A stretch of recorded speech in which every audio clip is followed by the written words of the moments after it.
ከግስ ስነ ጽሑፍ ጋር ብዙ አፍታ ቆይታ የነበራቸው ፕሮፌሰር ጌታቸው ኃይሌ በገጽ 112 ላይ የአክሱም ዘመነ መንግስት ቅድመ ልደተ ክርስቶስ እስከ 900 ዓመተ ምህረት ያለው የመጨረሻውን ታላቅ ርዕሰ ጉዳይ ይዘው ቀርበዋል። ከዚህ በፊት የነበሩትም እጅግ ታላቅ ጥልቅ ሀሳብ ያለባቸው ናቸው። የዛሬው ሃይማኖቱ ለያዕቆብ እልበራዲ የሚል ነው። ይሄ በጣም ጥንቃቄ የሚፈልግና ከልብ መሰማት ያለበት ጉዳይ ነው። እኔም በቻልኩት መጠን ሀሳብ ሳላንዛዛ ቁም ነገሯን ለማስተላለፍ ሞክራለሁ። የቅዱስ ያሬድን አስተዋጽኦ ሰተች አቡነ አረጋዊ የተሰዓቱ ቅዱሳን መሪ መሆናቸውን አስታውሼ ነበር። የቤተ ክርስቲያኗ ታሪክ 9 ቅዱሳን ሌሎች መካከለኛው ምስራቅ እየመጡ የኢትዮጵያ ምንኩስና አባቶችና መስራቾች መሆናቸውን ይመዘግባል። እነዚህም ዘሚካኤል ወይም አረጋዊ ጥቅምት 14፣ ጰንጤሊዮን ጥቅምት 6፣ ይስሐቅ ወይም ገሪማ ሰኔ 17፣ አብፄ ግንቦት 29፣ ጉባ ግንቦት 29 ነው። የአባ ጉባን እኔ ራሴ በአካል ከ9-10 ዓመት በፊት ለማየት ሞክሬያለሁ። በዛም አጋጣሚ ማይጨው ስለነበርኩ በአለፍ ብዬ ነው ትግሬ ወጣቶች ባልና ሚስቶች መኝታ እስከመልቀቅ፣ ምክንያቱም እዚች ጋ ነው ብለውኝ ሄጄ እዚች ጋ የሚለው ኒውዮርክን ይመስላል። በጣም ከአዲስ አበባ ደቡብ አፍሪካ እንደመሄድ ነው እና ርቆብኝ ሰው ቤት አድሬያለሁ። ውሻ አሳዶኛል። ገደም ከመግባት እግዚአብሔር ጠብቆኛል። የአባ ጉባን ከተሰዓቱ ቅዱሳን አንዱን ፍልፍል በድንጋይ የተፈለፈለ ተራራ ውስጥ ያለ ህንፃ ውስጡን ገብቼ አላየሁም። ለምን? ቅርስ እየተዘረፈባቸው ስለሆነ ዘግተውታል። ከታች የሰሩትን ከፍልፍሉ ድንጋይ አውጥተው የሰሩለትን ቤተክርስቲያን ተሳልሜያለሁ። አሌፍ መጋቢት 11፣ ይማዕታ ጥቅምት 28፣ ሊቃኖስ ኅዳር 28 እና ጥር 4፣ አባ ጽሕማ ጥር 16 የሚታሰቡ ናቸው። ተመራማሪዎች አጥጋቢ መልስ ያላገኙለት ጥያቄ እነዚህ መነኮሳት ለምን ወደ ኢትዮጵያ መጡ የሚለው ነው። ብዙዎቹ የሚጠራጠሩት በ451 እንደ አውሮፓ አቆጣጠር በኬልቄዶን ጉባኤ ላይ የተደረገው እና የተወሰነ ውሳኔ ነው። ውሳኔው አንዲትና ዓለም አቀፍ የሆነችውን ቤተክርስቲያን ከሁለት ከፈላት። ውሳኔውን ሁሉም እንዲቀበለውና ማንም እንዳይቀበለው ሙሉ ታሪክ ያለው መጋደልም የሚጨምር ዘመቻ ተከፈተ።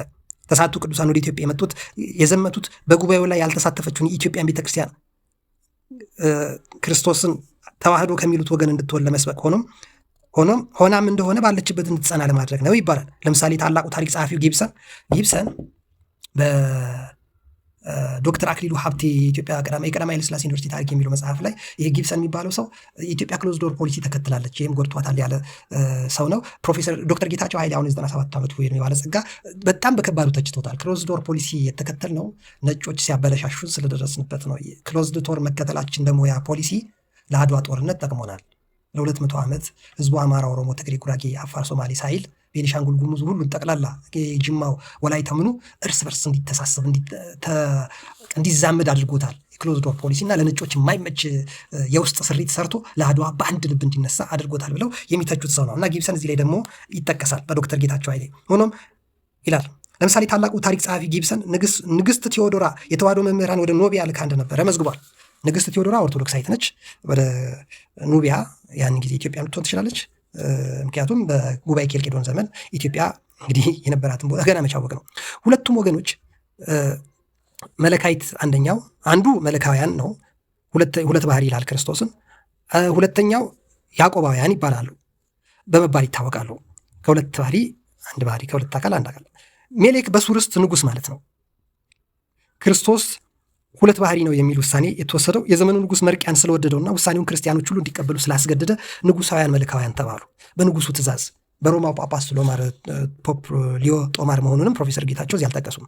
ለማንኛውም ክርስቶስ ተዋህዶ ነው የሚለው የኛ የኢትዮጵያውን እምነት የሚከተሉ አብያተ ክርስቲያናት አባላት የግብፅ፣ የሶሪያ፣ የአርመን፣ የህንድ ወይም ማላባር እና የኢትዮጵያ ኤርትራ ናቸው። ታሪክ ጻፊዎች መለካውያን ወይም ኢስተርን፣ ያዕቆባውያን ኦሪየንታል ይሏቸዋል። መለካውያንን ኢስተርን የንጉስ ፍቃድ ፈጻሚዎቹን ማለት ነው።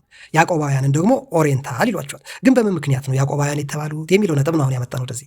ያዕቆባውያን ማለት የያዕቆብ ተከታዮች ማለት ነው። ያዕቆብ ማን ነው? የያዕቆብ እምነት የደረሰን ቅዱሱን የያዕቆናውያን የሶሪያ፣ የቅብጥ፣ የኢትዮጵያ ጳጳሳት አድርጎ ነው ያዕቆብ የሚባለው ሰው እየደረሰን። ንቀድም በረድኤተ እግዚአብሔር ወበስነ ሰርሆቱ በጽሒፈ ሃይማኖቱ ለቅዱስ አብይ ማሪ ያዕቆብ እንበራድኢ ጳጳሶሙ ለያዕቆናውያን ለሶሪያ ወለቅብጥ ለኢትዮጵያ ይላል። ኮርኔል የሚባል ፈረንጅ በ1876 ይህን አጥንቶታል። እኛ ኢትዮጵያውያን የተሳቱ ጉዳይም ሆነ የጉባኤ ኬልቄዶንም ሆነ የዘመናችን የተዋህዶ ጉዳይም የሃይማኖት ጉዳይ ጭንቅ ሳይሆንብን ሲቀር እነሱ ግን ለምን ተሰደዱ የሚለውን ሲመራመሩ በ1876 የዛሬ 150 ዓመት በፊት እንኳን ጥናት ሰርቶበታል አንድ ነጭ። እነዚህ የአብያተ ክርስቲያናት የጋራ እምነት እንጂ የጋራ ጳጳስ ኖሯቸው ግን አያውቅም ይላል ፕሮፌሰር ጌታቸው ኃይሌ። አልበራዲ ማለት ባለኮርቻ ማለት ነው። ቅዱስ ያዕቆብ አልበራዲ በበቅሎ ሆኖ የተዋህዶ ሃይማኖት ተከታይ ክርስቲያኖችን በሃይማኖታቸው በቅዱስ ቄርሎስ በቅዱስ ዲዮስቆሮስ ትምህርት እንዲጸኑ ያጽናናቸው ነበር ይባላል። የዓለም ታሪክ መዝጋቢው ጊዮርጊስ ወልደ አሚድ ስለ ቅዱስ ያዕቆብ ማንነት የሚባለውን ሲመዘግብ ያዕቆብ ተላላኪ ረድ እንጂ ጵጵስና ያለው መምህር አያደርገውም። እንጥቀስለት። ከኢትዮጵያ ማኑስክሪፕት ማይክሮፊልም ላይብራሪ የሚል 192 ላይ ፕሮፌሰር ጌታቸው ኃይሌ እንዲህ ይጠቅሳሉ። መርቅያን ንጉሥ በ450 የነገሰው ማለት ነው እና የጉባኤ ኬልቄዶ እንዲደረግ ያደርገው ማርሲዮን የሚባለው ማለት ነው። መርቅያን ንጉሥ ነግሰ ላዕለ ሮሜ 6 ዓመተ በከመ ይቤሉ ኩሎሙ ጸሐፍተ ታሪክ ወአብሰባ ወለብልኮሪያ እህተው ቴዎዶሲዎስ ንጉሥ ወበመዋሊሁ ኮነ ማህበር ራብ በኬልቄዶንያ ወተጋቡ ውስቴታ 636 ኤጲስቆጶሳት አስተጋብኦሙ መርቅያን ንጉሥ ከመ ይትዋሱ በሃይማኖተ ዲዮስቆሮስ ሊቀ ጳጳሳት ዘእስክንድርያ እስመ ውእቱ ይቤ ከመ ክርስቶስ በባህሪ እምክሌ ባህሪ ወህላዌ እምክሌ ህላዌ ወጠባይ እምክሌ ጠባይ ወስምረት እምክሌ ስምረት ወኮነ መርቅያን ንጉሥ ወሰብአ መንግስቱ ይቤሎ ከመ ክርስቶስ ክሌ ባህሪ ወክሌ ጠባይ ወክሌ ስምረት ዋሃዱ ባህላዌ ወሃብሩ ምስሌው ኩሎሙ ኤጲስቆጶሳት በሃይማኖቱ ዘንበለ ዲዮስቆሮስ ሊቀ ጳጳሳት እስክንድርያ ወሰባቱ ኤጲስቆጶስ ምስሌው የሃብሩ ምስሌሆሙ። ይገርም ነው። ወተማዓ ንጉሥ ወኤጲስቆጶሳት ኩሎሙ ለተሰናአው በሃይማኖቱ ለንጉሥ ወገብሩ ጦማረ ወጸሐፉ ውስቴታ ሃይማኖቱ ምርኩሰተ ወአዲ ጸሐፉ ውስቴቱ አስማቲሆሙ ወፈነወ ሀቢሆሙ ዲዮስቆሮስ ከመ ያምጽኡ ጦማረ ከመ ይጽሐፉ እቱኒ ውስቴቱ ወፈነወ ሀቢሁ ወጸሐፈ ውስቴቱ ሃይማኖተ ርእትተ ወአውገዘ ኩሎሙ እለ ይተአደው ሃይማኖቶ ወሶበ ሰምዐ ንጉሥ ዘንተ ፈቀደ ይቅትሎ ወመከርዎ መኳንንት ወመሳፍንት ለንጉሥ ከመ ያምጽእዎ ለዲዮስቆሮስ ወለላህቃነ ኤጲስቆጶሳት ወይትናገር ምስሊሆሙ የወጊ ወይህበር ምስሊሆሙ ወይፍል ቤተ ክርስቲያን ወነበረ መርቅያን ንጉሥ ዲበ መንበረ መንግስቱ ወነበረት በልኮሪያ ብእሲቱ ዲበ መንበረ በገቦሁ በጎኑ ነበረች። ወአምጽእዎ ለዲዮስቆሮስ እንግዲህ ጉባኤ ተካሄደ ታላቅ ወለላህቃነ ኤጲስቆጶስ አማርኛው ስላለን እንተረጉማለን። ወለላህቃነ ኤጲስቆጶሳት ከመ ይህበር ምስለ ምክረ ንጉሥ ወአንበርዎሙ ዲበ መናብርት ወተናገረ ንጉሥ ምስሊሆሙ ወአመከርዎ መኳንንት ለዲዮስቆሮስ ከመ ይህበር ምስለ ምክረ ንጉሥ ኤጲስቆጶሳት ወይንበር በሲመቱ አላ ወይቤ ዲዮስቆሮስ ወለንጉሥ እሰ እግዚአብሔር ያጽን መንግስቶ ይደሎ ከመ ይትናገር በዝንቱ ነገር ቀጢን ወሙቅ አላ ይደሎ ከመ ይትናገር በስርዓተ መንግስት ወይደገሙ ለካህናት ይህትቱ በእንተ ሃይማኖት ርትዕት እስመ እሙንቱ ያምሩ መጽሐፍተ ወይኩሉ ንጉሥ ፈቃድ ምስለ መኑሂ ወይርዳ አላ ይሐስስ ጽድቀ ወይትሎ። ምን ማለት ነው እናየዋለን። ወትቤሎ በርኮሊያ ሐለወ መዋዕለ ብእሲ ኃያል ወተቃራኒ ርእሱ ዘኢሰም ከማከ አውገዝዎ ወሰደድዎ ዘውቱ ዮሐንስ አፈወርቅ ወይቤላ ዲዮስቆሮስ ናሁ አእመርኪ ቀዲሙ ዘረከባ ለእምኪ ወበጽሐ ላሊሃ እምህማም እጹብ እስከ አመ ሆረት ሀበ ሥጋሁ ለቅዱስ ዮሐንስ አፈወርቅ ወስእለት ምኒሁ ከመ ይህድግ ላቲ አበሳሃ ወተፈወሰት ወሶበ ሰማዓት ብርክልያ እንዲያ አንዘረዝራት ዘንተ ነገረ ተማዓት ላሊሁ ማዕታብየ ወጸፍዓቶ መልታሃቶ ጉንጩን በጥፊ ያለች ወተመላሃ ክሌተ ጥረሲሁ አይባልም ስነኒሁ ነው በግዕዝ የሚባለው። ወላሃለው ይቀውሙ ቅድሚሃ ነጻዩ ብዙሃ እምፀጉረ ጽህሙ ወአዘዘ መርቅያን ንጉሥ ከመ ያውግዝዎ ወይሰድድዎ መንበር ወአውገዝዎ ወሰደድዎ ወሴሙ ህየንቲሁ አብሪጣሪሃ ሊቀ ጳጳሳት ለአለ እስክንድርያ። እሺ እነገን ተረጉሟልና አማርኛው ወእሙቱ መዋዕል እስከ ይዜ ተፈልጠት ቤተ ክርስቲያን ወተሌሌው መሃይምናን ወኮነ እለ ይሰመዩ መልካውያን ዘያአምኑ በሃይማኖተ መርቅያን በንጉሥ እምነት የሚያምኑ ጉባኤ ኬልቄዶናውያን ተከሰቱ። ንጉሥ ወለ ይሰመዩ ያዕቆባውያን ዘያምኑ በሃይማኖተ ዲዮስቆሮስ በዲዮስቆሮስ በተመታው የሚያምኑት ደግሞ ያዕቆባውያን ተባሉ ይላል ይሄ የግዕዝ ምንጭ። ወተብህለ ከመ እሙንቱ ይሰመዩ ያዕቆባውያን እስመ ዲዮስቆሮስ ኮነ ስሙም ቀድመ ይሰየም ያዕቆብ ወከነ ይጽፍ ወይልካበ መሃይምናን ወውቱ ውስተ ስደት ወይኤዞዝሙ እንዘ ይብል ጽንኡ በሃይማኖተ ነዳይ ስዱድ ዘስሙ ያዕቆብ ወተብህለ ከመ ቦቱ ረድእ ዘስሙ ያዕቆብ ወንዘ ሃሎ ውስተ ስደት ኮነ ይፊን ወሃበ ህዝብ ከመ ያጽንኦሙ በሃይማኖተ ርትዕት ወበእንተ ተሰሚዩ በስሙ ወተብህለ ካበ ከመ ያዕቆብ ኮነ ረድኦ ለሳዊሮስ ሊቀ ጳጳሳት ዘሀገረ አንጾኪያ እስመ ሃይማኖቱ ከመ ሃይማኖተ ዲዮስቆሮስ ወኮነ አባ ሳዊሮስ ይፊኑ ያዕቆብ ረድኦ ሀበ መሃይምናን ወያጸንኦሙ በሃይማኖተ ዲዮስቆሮስ ወበእንተ ተሰሚዩ ያዕቆባውያን ይላል የግዕዙ ምንጭ። ምን ማለቱ ነው ላልገባን ለሁላችን ኢኤምኤል 192 ምንጭ ቅጠል 669 ላይ የተገኘው ይህ የግዕዝ ጽሑፍ የታሪክ ጸሐፊዎች ሁሉ እንደሚሉት ንጉሥ መርቅያን በ450 እስከ 57 የነገሰው 6 ዓመት ነው። ሮም ላይ የንጉሥ ቴዎዶሲዎስ እህት ብልኮሪያ አገባት። በዘመኑ አራተኛው መንፈሳዊ ጉባኤ ኬልቄዶን ተደረገ። እዚያ 636 ኤጲስቆጶሳት ተሰበሰቡ። የእስክንድሪያው ሊቀ ጳጳሳትን የዲዮስቆሮስን ሃይማኖት ይተቹ ዘንድ ንጉሥ መርቅያን ሰበሰባቸው። ምክንያቱም ዲዮስቆሮስ ክርስቶስ ከሁለት ባህሪ አንድ ባህሪ ከሁለት አካል ከሁለት ላይ አንድ ላይ ከሁለት ጠባይ አንድ ጠባይ ከሁለት ፈቃድ አንድ ፈቃድ አለ ዲዮስቆሮስ። የመንግስቱ ሰዎች ደግሞ ክርስቶስ ሁለት ባህሪ ሁለት ጠባይ ሁለት ፈቃድ አንድ ላይ ነው አሉ። ከእስክንድሪያው ሊቀ ጳጳሳት ከዲዮስቆሮስና ከእነሱ ጋር ካላበሩት ከእሱ ጋር ከሆኑት ከስድስቱ ወይም ሰባቱ ኤጲስቆጶሳት በቀር ኤጲስቆጶሳቱ ሁሉ የ630 በንጉሱ ሃይማኖት ተስማሙ። ንጉሱና ከንጉሱ ጋር በሃይማኖት የተባበሩት ኤጲስቆጶሳት ሁሉ ተቆጡ። ክርታስ አምጥተው እርኩስ የሆነችውን ሃይማኖታቸውን ጻፉበት። ደግሞ ስማቸውን ፈርመውበት ዲዮስቆሮስም እሱም ሃይማኖቱን እንዲጽፍበት ክርታስ እንዲያመጡለት ላኩለት። በግዞት ሳለ ኦርቶዶክሳዊ ቀጥተኛዋን ሃይማኖት ጻፈበትና ሃይማኖቱን የሚተላለፉትን አወገዛቸው። ግዞት ገና አይደለም። የእሱን ትክክለኛው ኦርቶዶክሳዊ ሃይማኖት ጽፎ እንደነሱ ስሙን ጽፎ ከዚህ ውጭ የምትያምኑትን የጉባኤ ኒቅያ ኤፌሶን ቁስጥንጥንያን ማትቀበሉ ብሎ አወገዘ። ንጉሱ ይህንን ሲሰማ ሊገድለው ወደደ። መኳንንቱና መሳፍንቱ ዲዮስቆሮስን ከታላላቆቹ ኤጲስቆጶሳት ጋር እንዲያስመጣውና እንዲያነጋግራቸው መከሩት። ምናልባት ይተባበርና ቤተክርስቲያኗ እንዳትከፋፈል ይሆናል በሚል ንጉሶቹ ተባበሩ። ንጉስ መርቅያን በመንግስቱ ዙፋን ላይ ተቀመጠ። መጻምርቱ በልኮሪያ አጠገቡ በዙፋን ላይ ተቀመጠች። መጻምርቱ የሚለው አጣማጁ ሚስቱ ማለት ነው፣ ወዳጁ። ዲዮስቆሮስንና ታላላቆቹን ኤጲስቆጶሳት በንጉሱ ውሳኔ እንዲስማሙ አመጧቸው። የጥንት አማርኛ እያስተዋላችሁ በዙፋኖቹ ላይ ያስቀመጧቸው። ንጉሱም አነጋገራቸው። መኳንንቱም ዲዮስቆሮስን በንጉሱና በኤጲስቆጶሳት ውሳኔ እንዲስማሙና በሹመቱ እንዲቆይ መከሩት። ዲዮስቆሮስ እንዲህ አለ፣ ስለ ንጉሱ ከሆነ እግዚአብሔር መንግስቱን ያስናለት። ስለዚህ ረቂቅና ጥልቅ በሆነ ነገር ግን ስለ ሃይማኖት ሊናገር አይገባውም። የሚገባው ስለ መንግስት ስርዓት ጠንቅቆ ሊሰራ ነው። ስለ ቀጥተኛዋ ስለ ኦርቶዶክስ ሃይማኖት መተቸትን ለካህናቱ ይተውላቸው፣ እርሱ ንግስናውን ያጥብቅ። ምክንያቱም እነሱ ካህናት መጽሐፍትን ያውቃሉ። ንጉሱ እውነትን ይፈልግ ይምረጥና ይከተል እንጂ ለማንም አያዳላ፣ እርዳታም አይስጥ አለ ዲዮስቆሮስ። በርክሊያ እንዲህ አለችው፣ በእናቴ ዘመን አንድ ኃይለኛና ራሱን በራሱ የሚቃረን እንዲህ እንዳንተ ሲነግሩት የማይሰማ ሰው ነበረ። ጳጳሳቱ አውግዘው አጋዙት፣ እሱም ዮሐንስ አፈወርቅ ነው አለች። ዲዮስቆሮስም እንዲህ አላት፣ ያን ጊዜ እናትሽን ምን እንዳገኛትና አስጨናቂ በሽታ እንደደረሰባት እሱን ካሳደደች በኋላ አስታውሽ። ከቅዱስ ዮሐንስ አፈወርቅ ሥጋ ዘንድ ሄዳ ከሞተ በኋላ ማለት ነው አበሳዋን ይቅር እንዲላት ለምና እንደተፈወሰች ታውቂያለሽ መቼም አላት። ብርክሊያ ይህን ነገር ስትሰማ በታላቅ ቁጣ ተቆጣችውና ጉንጩ ላይ በጥፊ መታችው። ሁለት ጥርሶቹም ረገፉ። ከፊቷ ቆሞ ያሉት ከጢም ከጸጉሩ በእጅጉ ነጩለት። ንጉሥ መርቅያን አውግዘው ከመንበሩ እንዲያግዙ ታዘዘ። አውግዘው አጋዙት። በሱ ምትክ በእስክንድሪያ ላይ አብርጣሪን ሊቀ ጳጳሳትን አድርገው ሾሙት፣ የእነሱን እምነት የሚከተል። ከዚያን ጊዜ ጀምሮ እስከ ዛሬ ድረስ ቤተ ክርስቲያን ተከፈለች፣ አማኞችም ተለያዩ። የንጉሥ መርቅያንን ሃይማኖት የሚከተሉ መለካውያን ተባሉ። መለከ ገዛ ነውና የገዢ ፈቃድ ተከታዮች ተባሉ። የዲዮስቆሮስን ሃይማኖት የሚከተሉትን ደግሞ እኒያ ያዕቆባውያን አሏቸው። ያዕቆባውያን የተባሉት ይላል ይህ ጸሐፊ፣ ዲዮስቆሮስ ከመሾሙ በፊት ያዕቆብ ይባል ስለነበር ነው። በግዞት ላይ በነበረበት ጊዜ የጻፈ ለምዕመናን ይልክ የነበረው እንዲህ ነው። ያዕቆብ በሚባል ድሃ ስደተኛ ሃይማኖት ጽኑ እያለ ያዛቸው ነበር። ደግሞ ያዕቆብ የሚባል ረዳት እንደነበረውና በስደት በነበረበት ጊዜ በቀጥታዊ ኦርቶዶክሳዊቷ ሃይማኖት እንዲያጸናቸው ይልከው ነበር። ወዳጆች አስተውሉ። ይሄ 451 ዓመተ ምህረት ላይ 451 ላይ በዚህ ምክንያት በረዳቱ ስምም ያዕቆባውያን ተባሉ ይባላል። ደግሞ የአንጾኪያ ከተማ ሊቀ ጳጳስ የነበረውም ሳዊሮስ ያዕቆብ የሚባል ረዳት ነበረው። እንግዲህ ሁለት ጳጳሳት ነበሩ። የአንጾኪያው ሳዊሮስ ረዳቱ ያዕቆብ ነው። የዲዮስቆሮስ የእስክንድርያ የነበረውም ረዳቱ ያዕቆብ ነው። ራሱም ያዕቆብ ነበር። አባ ሳዊሮስ ሃይማኖቱ እንደ ዲዮስቆሮስ ሃይማኖት ስለነበረ ረዳቱን ያዕቆብን ወደ ምዕመናን እየላከ በዲዮስቆሮስ ሃይማኖት ያጽናናቸው ነበርና ስለዚህ ያዕቆባውያን ተባሉ ይባላል። ጃኮባይት ይሉታል ምርምር ለምትፈልጉ። የኢትዮጵያ ቤተክርስቲያን ግን ያዕቆብ እልበራዲ ሊቀ ጳጳስ እንደነበረ የእነሱ ተከታይ ብቻ ሳይሆን የኢትዮጵያ ቤተክርስቲያን የምታምነው ደግሞ ሌላ እምነት አላት ይላሉ ፕሮፌሰር ጌታቸው ኃይሌ። ያዕቆብ እልበራዲ ሊቀ ጳጳስ እንደነበረ በመጽሐፈ ኪዳን ውስጥ የተሰጠውን ስርዓተ ቤተክርስቲያን በትርጓሜ መልክ እንዳብራራ እና ሃይማኖት እንዳስተማረ መዝግባለች። እሱ ስርዓተ ቤተክርስቲያን እንዳብራራ ሃይማኖትንም እንዳስተማረ ጳጳስ እንደነበረ ያዕቆብ እልበራዲን፣ የኢትዮጵያ ቤተክርስቲያን ደግሞ ሌላ እምነት አላት። ስለዚህ ጃኮባይት ሲሉ የፈረንጆቹን ሰምተን እኛም ጃኮባይት እንዳንል ማለት ነው። እስቲ ከሱ ይጠቅሳሉ። ምን ብሎ አብራራ? ወይ ሊቀ ጳጳሳት ያዕቆብ ዘይሰመይ በራዲ እስመ ስርዓተ ቤተክርስቲያን ወንጸታ ባቲ ክሌ ፍካሬ አሐደ ዘይቤት መስል ሰማያ ወኩሎ ስርጓት ያስመ ባቲ ሰለስተ ገባዋት ወሰለስተ ተስላሳት አምሳለ ሰለስተ ሰማያት ወአሐደ ህላዌ ዘመለኮት ወባቲ አምደ አምሳለ ሰራዊት ወባቲ ካህናተ አምሳለ መላእክት።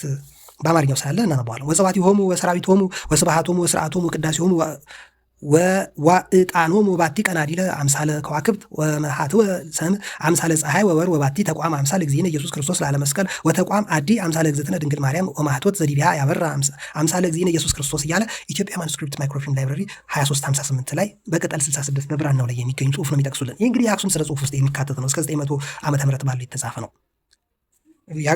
ኤምኤምኤል የሚባሉት መጽሐፍቶች በአራት ኮፒ ፕሮፌሰር ጌታቸው ኃይሌ 4 ቦታ እንዲቀመጥ ከሚኒሶታ ከሚገኘው ከቅዱስ ዮሐንስ ዩኒቨርሲቲ ጋር ተስማምተዋል። ወመዘክር አዲስ አበባ ዩኒቨርሲቲ፣ ቀዳማዊ ኃይለ ሥላሴ ዩኒቨርሲቲ እና ጠቅላይ ቤተ ክህነት ነው። በአማርኛው እንዲህ ይላል። በራዲ የሚባለው ሊቀ ጳጳሳት ያዕቆብ እንዲህ አለ። ቤተክርስቲያንና ህንፃዋ ሁለት ትርጉም አለው። አንደኛው ሰማይንና መላ ጌጧን ይመስላል የሚለው ነው። ምክንያቱም በሶስት ሰማያትና በመለኮት አንድ ላይ ምሳሌ 3 ጎንና 3 ፎቅ አላት። በሰራዊት ምሳሌ አምድ አላት። በመላእክት በሰራዊት ምሳሌ ቤተክርስቲያኒቷ አምድ አላት። 3 ጉልላት አላት በሶስቱ ሰማያት አምሳል ማለት ነው። በሰራዊቱ ምሳሌ አምዶች አሏት። በመላእክት በከፍታቸው በሰራዊታቸው በስርዓታቸው በቅዳሴያቸው በዕጣናቸው ምሳሌ ካህናት አሏት። በከዋክብት ምሳሌ ሻማ አላት። በፀሐይና በጨረቃ ምሳሌ የሰም ጧፍ አላት። በጌታችን በኢየሱስ ክርስቶስ መስቀል ላይ የመሆን ምሳሌ መቅረዝ አላት። ደግሞ በእመቤታችን በድንግል ማርያም ምሳሌ በላዩ ጌታችን ኢየሱስ ክርስቶስ ብርሃን የሚሰጥበት መብራት ያለበት መቅረዝ ልዩ ታቦት አላት። እንግዲህ ያዕቆብ ልበራዲ ነው ይሄን የጻፈው ይለናል የግዕዙ ስነ ጽሑፍ። ያ እንግዲህ በዚህ ዘመን የተጻፈ አይደለም፣ የአክሱም ዘመነ መንግስት ጽሑፍ ነው። ሃይማኖቱ ለቅዱስ አብይ ማሪ ያዕቆብ አልበራዲ ደራሲው ይላል ፕሮፌሰር ጌታቸው ኃይሌ ይሄን ጽሑፍ ከላይ ያለውን ያነበብኩላችሁ ጽሑፍ የጻፈው ያዕቆብ እልበራዲ ቢሆንም ባይሆንም ሃይማኖቱ ለቅዱስ አብይ ማሪ ያዕቆብ እልበራዲ የኒቅያንና የኤፌሶንን ጉባኤ ውሳኔዎችን የሚያስተምርና የኬልቄዶን ጉባኤ ውሳኔ የሚኮንን እንደሚሆን ከቅዱሱ መምህር ታሪክ መገመት ይቻላል። ይሄንን ኮርኔል በ1876 የዛሬ 150 ዓመት በፊት አጥንቶታል። እኛ አሁን ጃኮባይት፣ ኬልቄዶናውያን፣ መለካውያን፣ ማርሲዮን ምናምን የሚለው ውስብስብ ሳይንስ ይመስለናል። የጥንት ሰዎች መረጃ ሳይኖራቸው ስልክ፣ ኮምፒውተር፣ ቴክኖሎጂ ሳይኖራቸው እንዲመራመረ ነበር። እኛ መተቸት አለብን። በስመ አብ ወወልድ ወመንፈስ ቅዱስ አሐዱ አምላክ ንቀድም በረድኤተ እግዚአብሔር ወበስነ ስርዓቱ በጽሕፈ ሃይማኖቱ ለቅዱስ አብይ ማሪ ያዕቆብ እልበራዲ ጳጳሶሙ። በአማርኛ እስካነበው እንግዲህ ታገሱ። ለያዕቆባውያን ለሶርያ ወለቅብጦ ለኢትዮጵያ ወውቱን የኤጲስቆጶስ ሀገረ ሮሃ በረከተ ጸሎቱ ታህሉ ምስሌን አሜን።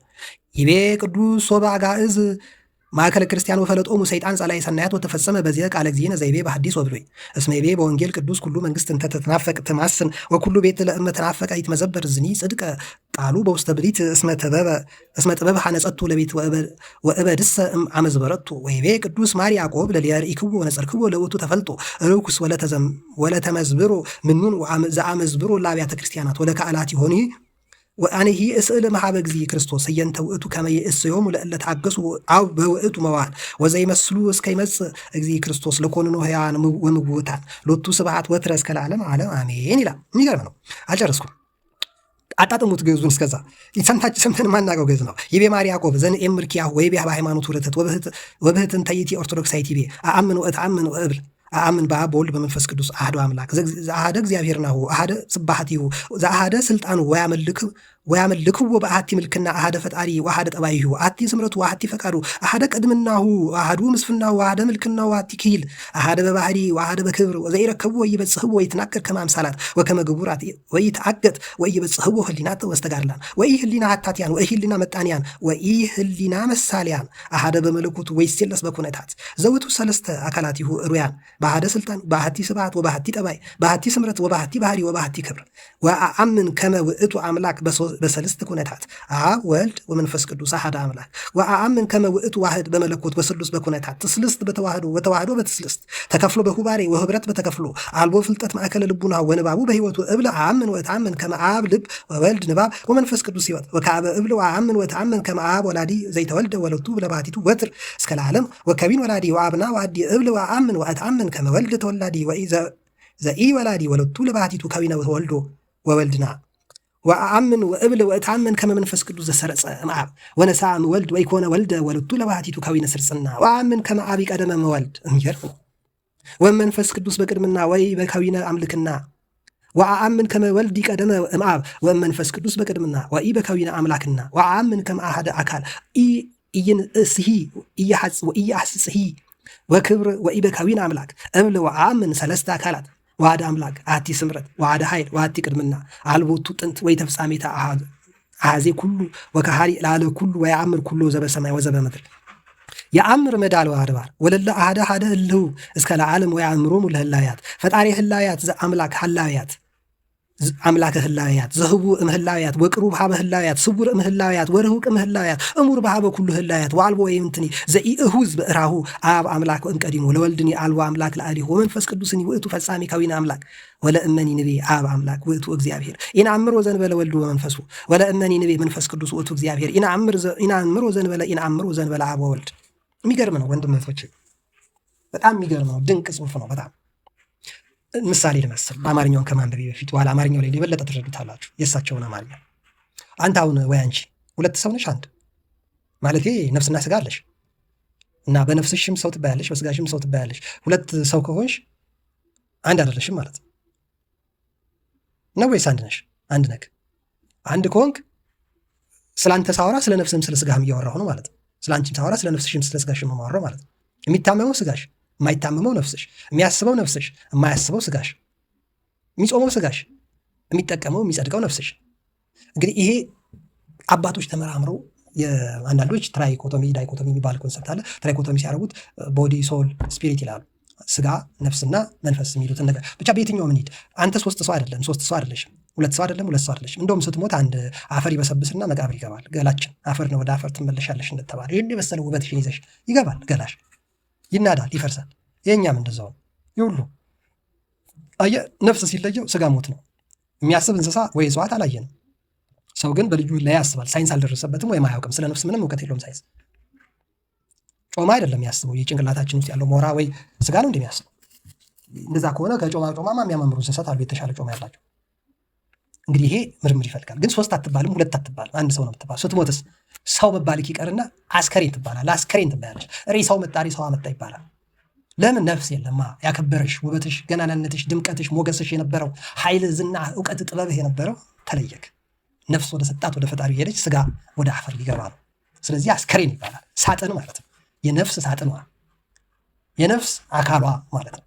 ግን ሰው ሁለት አትባል። ይህን ለምን አነሳሁት? ስለ አብ ስለ ወልድ ስለ መንፈስ ቅዱስ እየተናገረ ነው። ፀሐይ ሙቀት አላት፣ ብርሃን አላት፣ ደግሞ አካልም አላት። የሆነች ቦታ ቁጭ ብላለች። እንደ ሙቀቱ መጥቶ ያቃጥልሃል፣ ይሙቃል። ብርሃን ደግሞ ጨለማን ያደረገን ብትን ያደርግልሃል። ስለዚህ ሶስት ፀሐይ ግን አትልም፣ አንድ ፀሐይ ነው የምትለው። ነፍስና ስጋ ስላለኝ ሁለተኛ አትልም፣ አንድ ሰው ነኝ ነው የምትለው። ስላሴም አብ ወልድ መንፈስ ቅዱስ ስንል እንዲህ ነው። እንደ ጆቫ ወይ እንደ ሙስሊም ወይ እንደ ሌሎቹ አይደለም እያልን ያለ ነው የሚለው ጽሁፍ ከሺህ ዓመት በፊት ይወልደ በያዕቆብ አልበረዴ የተጻፈ ነው። እስቲ እንሂድ እንቀጥል ግዕዙን፣ ከዛ እሳቸው ይተንትኑት።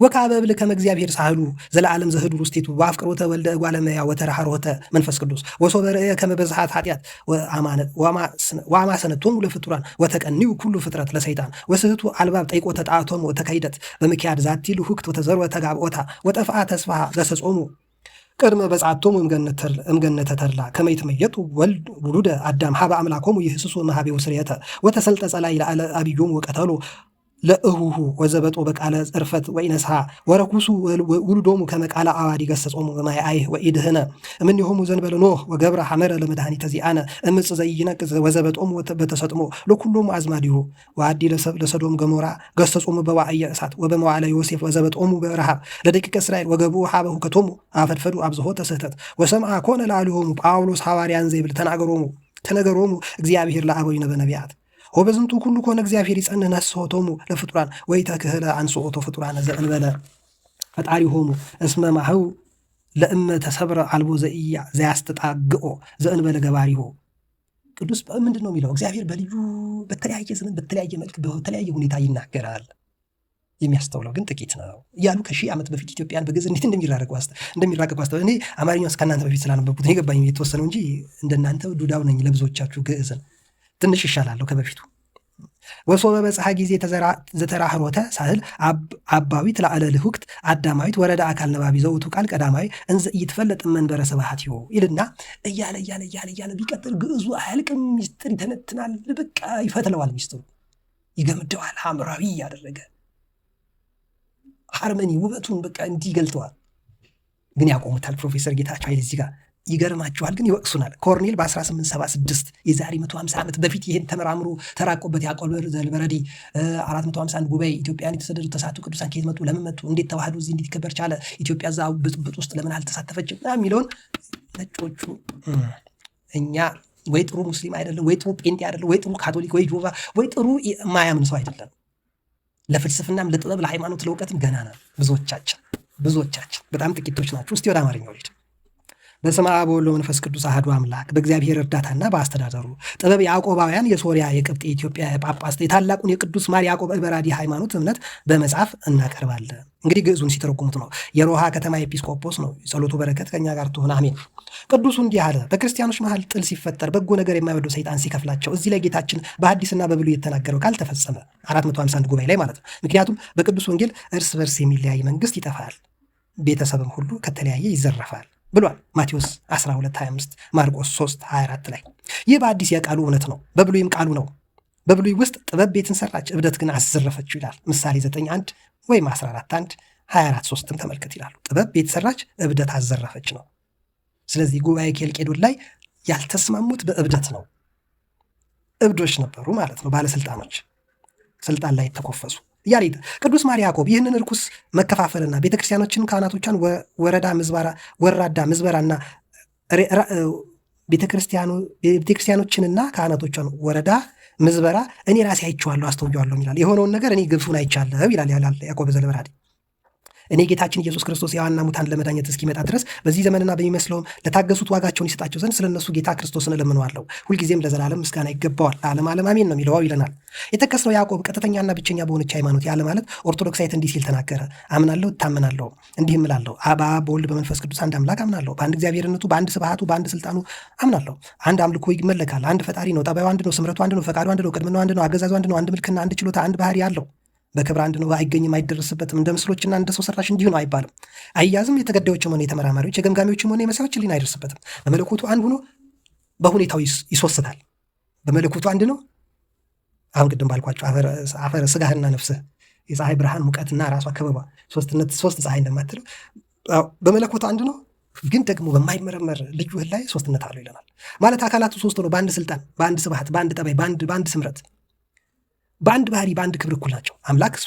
አምላክ በሶስት እውነቶች አብ ወልድ መንፈስ ቅዱስ አንድ አምላክ እንደሆነም አምናለሁ። በመለኮት አንድ፣ በእውነቶች ስብ ውስጥ፣ በአንድነት ስብ ውስጥ በሶስትነት አንድ፣ በህብረት በክፋሌ ህብረት፣ በልቡናው በንባቡ በህይወቱ መሃል መለያየት የለም እላለሁ። አብ ልብ ወልድ ንባብ መንፈስ ቅዱስ ህይወት እንደሆነ አምናለሁ፣ እተማመናለሁ። ደግሞ እንዲህ ይላሉ ይላል ያዕቆብ ዘልበረዲ ነው የሚለው። እንግዲህ አብ ወላጅ ያልተወለደ ወላጅነት ሁልጊዜም የራሱ ብቻው እንደሆነ አምናለሁ፣ እተማመናለሁ። ደግሞ እንዲህ ይላለሁ ወልድ ተወላጅ ወላጅ አይደለ መወለድ የራሱ ብቻ እንደሆነ አምናለሁ፣ እተማመናለሁ። መንፈስ ቅዱስ ከአብ እንደወጣ ከወልድም በወልድ በኩል እንደተገለጠ እንዳልሆነም ልጅ እንዳልሆነ አብም እንደማይባል የራሱ ብቻ መንፈስ እንደሆነ አምናለሁ እላለሁ፣ እተማመናለሁ።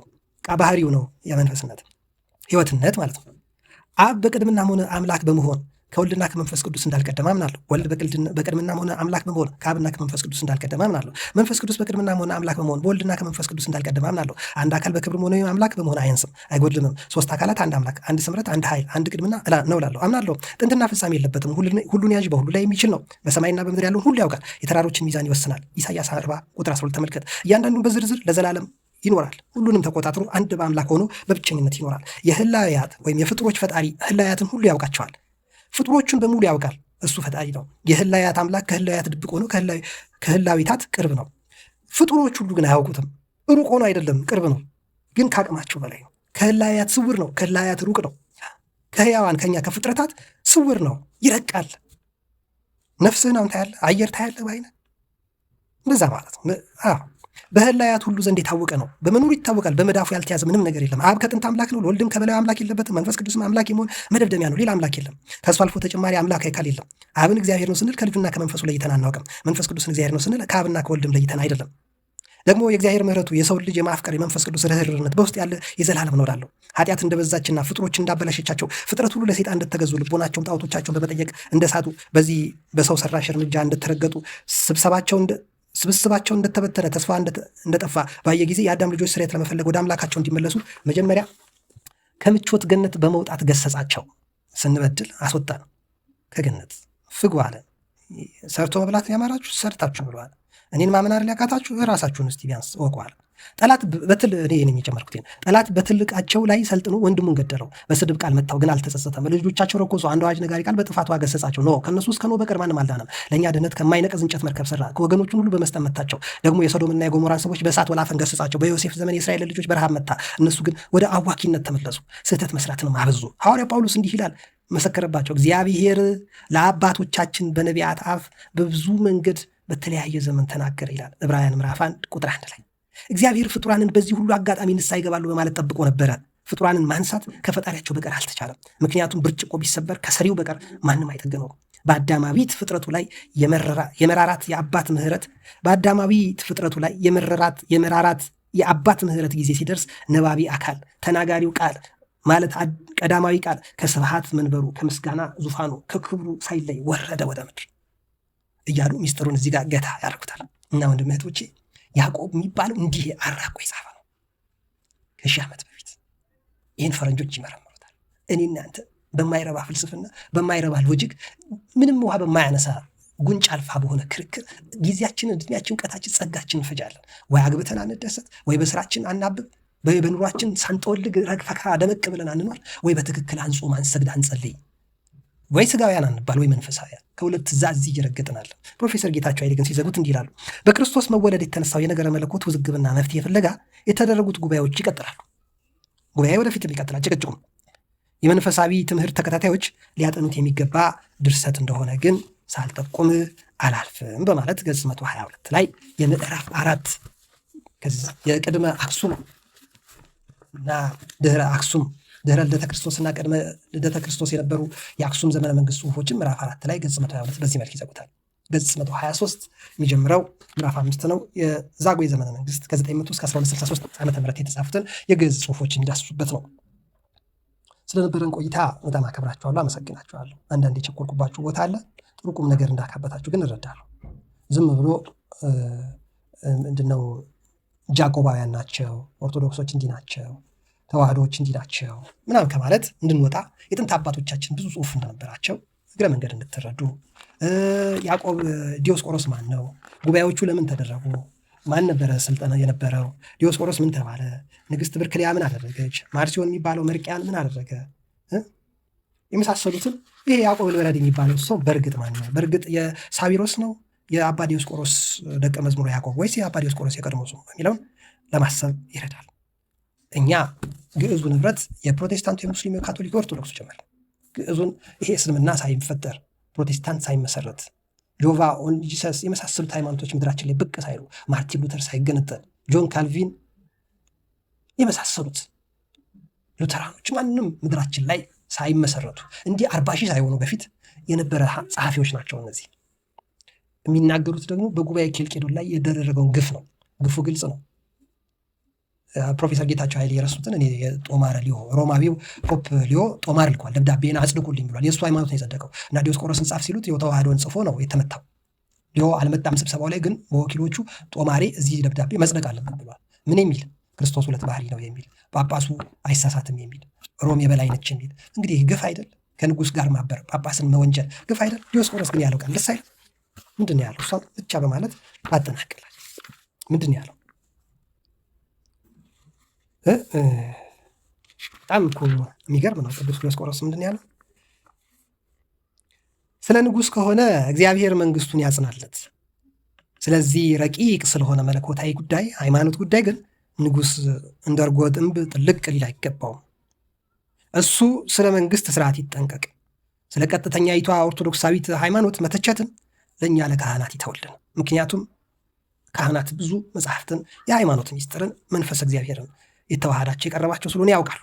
ንጉሱ እውነትን ይፈልግ ይከተል እንጂ ለማንም አያዳላ፣ እርዳታም አይስጥ አለ እና ፖፕ ሊዮ እርዳታ አገኘ። ንጉሱም አዳላ፣ ሚስቱን በጥፊ መርታቸው፣ ጥርሱንም አወለቁት፣ ጺሙም ተነጨ እና እዚህ ላይ ተዋህዶ ግፍ አልተሰራባትም። ይህ እኮ የግብፅ ኦርቶዶክስ ቤተክርስቲያን ሊቀ ጳጳስ የነበረ በኢትዮጵያ በሶሪያ በአርመንና በህንድ ቤተክርስቲያን ላይ ተቀባይነት ያለው የጥንት አባት ነው። 451 ላይ ይሄ ግፍ ደርሷል። ይሄን ምን ያህሎቻችሁ ታውቃላችሁ? ሀሳቡን ለማካፈል ነው። ይመቻችሁ። የግዕዝ ስነ ጽሁፍን ብዙ አፍታ ቆይታ የቆዩበት ፕሮፌሰር ጌታቸው ኃይሌ መጽሐፉን ግን ከግዕዝ ስነ ጽሁፍ ጋር ብዙ አፍታ ቆይታ የሚለው እንደው ቀስ እያላችሁ ግዕዝ ስነ ጽሁፍ ማለት ምን ማለት ነው የሚለውን እኔ ስላነበብኩት የመጨረሻ ዛሬ ከዚህ በኋላ ያለውን አላነበብኩትም እውነት ለመናገር ማርያም። ስለዚህ ምዕራፍ 5 ገና ነው የሚጀምረው። እንደው ለእናንተ ሳስበው በቀዳላችሁ ብዬ አስቤ ነው። ብትጠቀሙበታላችሁ፣ አንብቡት።